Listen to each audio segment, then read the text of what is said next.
I have disagreed violently with the Free Software Foundation because the classic case we had 10 plus years ago of that was TiVo.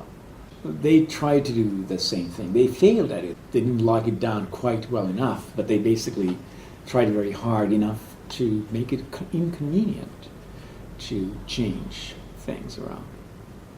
And my thing to that was, I want the source code back. I don't want the control of the hardware you sell. To me, the GPL was always about, you can still make changes to the kernel. You can still take their improvements, which weren't actually all that significant, and run it on your own machine, right? And that was always true even with TiVo. While the FSF felt that they locked the hardware down, so now you couldn't make changes to that particular piece of hardware, and you couldn't update that particular piece of hardware anymore, so it was evil. And I was like, but that's the hardware they're selling. That's not the software. You can still change the software. You just can't update it on that particular piece.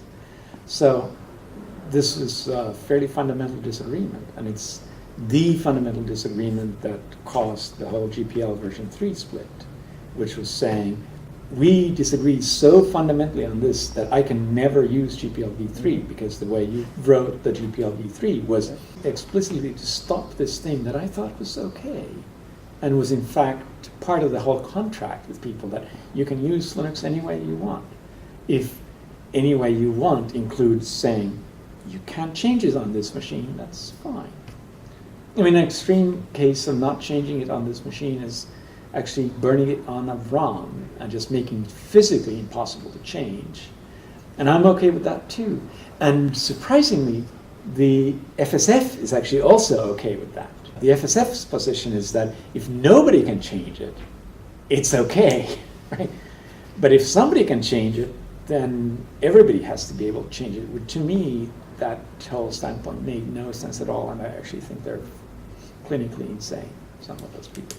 And the FSF pushed very hard for GPL projects to upgrade to V3, to the point that I had some interaction with them that I felt dirty after talking to them.